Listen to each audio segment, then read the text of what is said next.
NASCAR's about to race at a Navy base, and nobody knows what to expect, all right. NASCAR fans, picture this: a brand new street course carved directly into a naval base, with surface changes so extreme that one driver is already comparing it to one of the bumpiest tracks in all of racing. And that's exactly what's coming. The drivers haven't even raced it yet, but they're already bracing for chaos.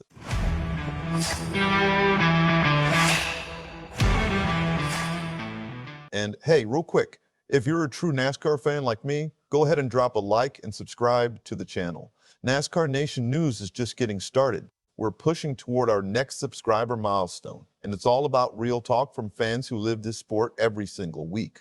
All right, let's get into it. So here's the deal. NASCAR is heading to the Coronado Naval Base for a race unlike anything we've seen before. This will be only the second street course the Cup Series has ever tackled, after Chicago broke new ground back in 2023. But this one is different. Very different. It's the longest track on the entire schedule, stretching 5 kilometers, featuring 16 turns winding through the base. At first, nobody saw it coming. But the more drivers learn about this track, the more questions they seem to have. Shane van Gisbergen got an early look at the circuit 2 weeks before the event, and what he saw immediately caught his attention. He's comparing it to Sebring. You know, that old World War II training base that's famous for being rough, bumpy, and incredibly demanding. And that comparison alone is enough to make drivers nervous. It's going to be a really rough and technical course. A lot of unknowns, Van Gisbergen said. He's pointing to the surface changes as the biggest challenge. Some sections have brand new tarmac. Turn 2 is one example, but other parts of the track are made up of old, cracked asphalt. So now teams face a huge question. How do you build one car that can handle all of that on the same lap? That's the puzzle they're trying to solve. But here's the thing.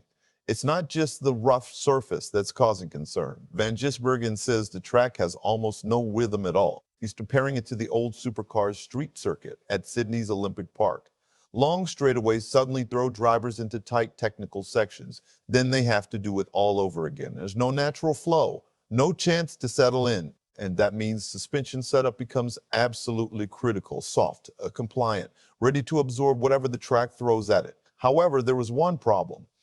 Nobody has actually raced here before. So how are drivers preparing for a track that's completely unknown? The answer is iRacing. NASCAR's simulation partner has been allowing competitors to run virtual laps around the circuit. And according to Zilisch, it's the best preparation tool they've got.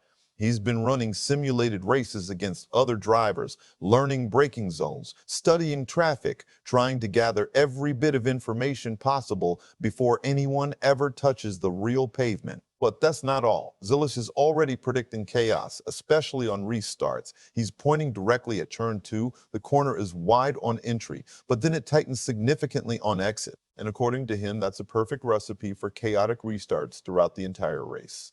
Then something unexpected happened. Ross Chastain admitted he's leaning heavily on Shane van Gisbergen for guidance.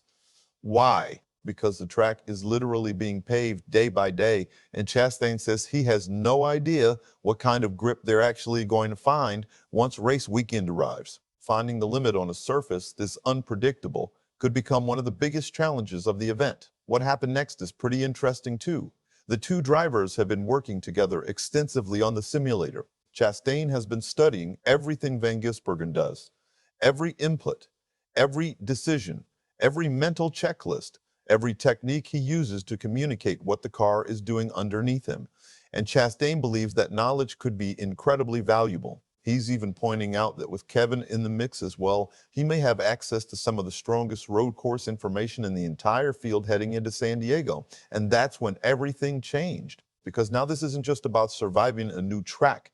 It's about who can learn the fastest, who can adapt the quickest, and who can find speed before everyone else does. So here's how the weekend breaks down. The Craftsman Truck Series gets things started on Saturday with the 50-lap Navy 250.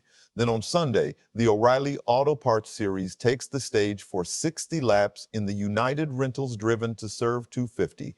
And finally, the main event, the NASCAR Cup Series, 75 laps.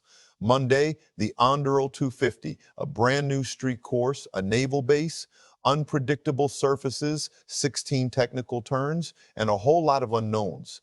So NASCAR Nation, here's my question for you.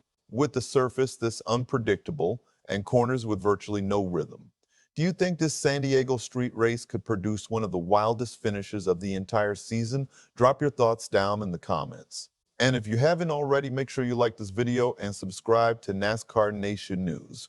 We'll see you in the next one.